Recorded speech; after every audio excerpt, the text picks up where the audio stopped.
Hey everybody, it's String Poachers here again. We're down here at Thomas Deer Cooler.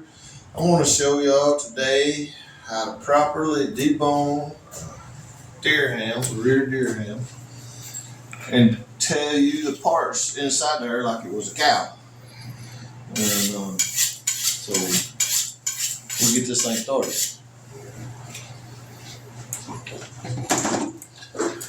So I start out, I trim all the old fat and gristle off of it. All the dried meat that when it's been hanging, if it hangs for a while, it'll get dry. So I start out and I take this big old piece of fat off right here, because you can't use this big piece of fat because it's got a scent gland right in the middle of it, just like that. So we throw all that away. So we trim all this up. You can do it before or after. I prefer doing it before. On one side. And hopefully they kept it clean, didn't drag it through the leaves and everything. So right here, I turn the front of the leg towards me. And I make a cut from the kneecap to the ball joint. It's a straight line right there. And you want to work on the front, on the side of the bone towards you. Just stay close to the bone. And when you get right here, as far as you can go right here, go around that knee. And you just stay close to the bone, and you're looking for a pocket. It's hard to see. You can feel it before you see it. Right there it is. There's a little pocket right there. So once you get to that pocket, you want to cut back towards this sirloin tip. That's what this is right here, is a sirloin tip. If it was on a cow. And there you can see that pocket a little better. I cut it right there a little bit.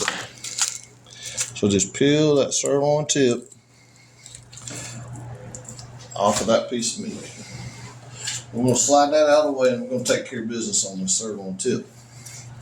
So it's got a little piece of meat that runs across the top here. I cut it, and then I cut square down and grind it off. Then we got some dried pieces of meat there, and then we're going to trim this dry stuff off.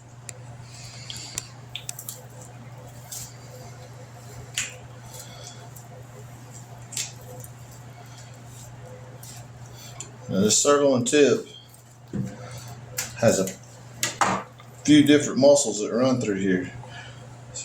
So the smaller muscle I roll off to where there's not near as much gristle in the cube steak. So I just roll that off. I can grind that up. So now you got a pretty good looking piece of meat there. So then we just slice it about 1/4 to 1/2 inch. And then the end piece, I'll grind that. But yeah, we got some pretty good looking steaks right there. Alright, so now we're going to move on. Keep the bone towards your stomach and just stay tight to the bone. Now I do a lot of flipping around, so I grab the bone and I come up and I stay real close to the bone.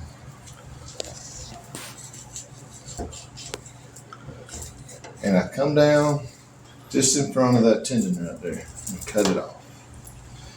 And I come back here and I look to see if I left anything. Usually there's one pretty good little piece of meat right there you can grind. But you don't want to get into all this, because it's got way too much gristle in it, and then your burger, you'll be eating it and you'll get this little ball of gristle like you get at McDonald's, and you'll just spit it out. But that's where all that comes from, too much gristle. So we'll just toss that. So right here, this is your top sirloin butt. That if you were in a grocery store buying a sirloin steak, that's what you would get right here. So if you cut it straight off right there, flip it up here, I'll show you the sirloin. I usually don't cut it like this, but I want to show you what there is your sirloin steak. That's just like if you bought it in a grocery store. So this piece, we're going to take that sirloin apart to make a better cube steak instead of trying to cube all those mussels together. So we're just going to roll this thing apart. And you don't get many pieces of cube steak out of it. You only get a couple good ones.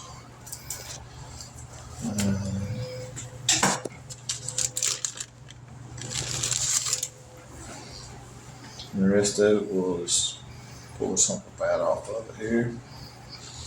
Get another little cube steak out of here. Some hamburger. So now we're left with the inside top round, the bottom round, and the eye round. And I'll show you how we take all that apart. So this thick piece of gristle right here, you want to take it off, get it out of the way. It's easier when everything's still attached. So just cut it off just like that. Just throw it away. Now, you want to get right in the middle and just separate these mussels.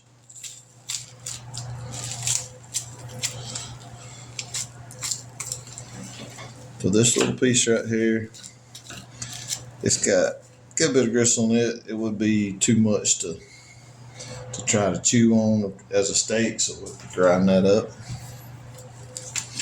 And right here is something important. This hunk of fat right here. Anytime you see a thick piece of fat on a deer, it's got a scent gland in it. It's got deer have several scent glands. You can see the little scent gland. Actually, I've got two of them. So we get that out of the way. So we're going to continue. All right. We'll start with this is your, what they call an inside top round. Like if you buy roast beef in the grocery store, this is what they make roast beef out of, and it's also what they make their round steaks out of, and what they make their running broils out of. So we're going to trim all this off. This is the cap, when they call it cap off roast beef. That's what I'm talking about, taking this cap off right here. So we pull all this off. Make it look nice. There's a little bit of thick gristle right there. We're going to take it off. I like to do all my trimming first. When I cut it, it's a good looking steak. So I always square it off. I can start with a good steak. And again, I cut them like 1/4 to 1/2 inch. Look at that pretty steak. Yeah, like if you was buying this in the grocery store, that would be the London broil. Looks just like a little baby London broil. So we'll cut all these up. Make some good cube steak to go on a biscuit.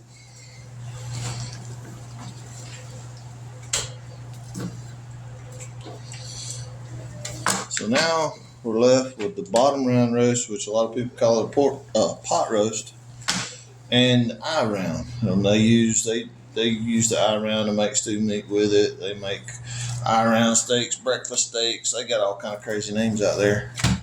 What I like to do is I like to chew it up. Take this off, get that out of the way, and we'll just grind that little piece.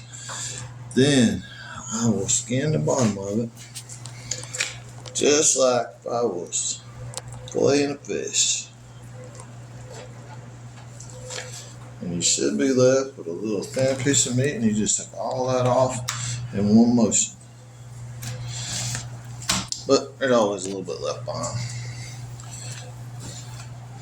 Now the eye round and the bottom round, I normally leave connected because the little eye round is so small that it would just be tiny cube steaks. So I leave these two connected. And you can see right here, here's your eye round. This is your bottom round. And also, you can take these mussels apart and just leave them whole, and then make excellent roast, especially if you put a Dr. Pepper in with it. Or you can put them on a slicer and slice them, make jerky. This is your jerky factory. These are your back hams. That's where all this lean meat. But that's how you properly cut up a ham on a deer. Extreme Poachers out.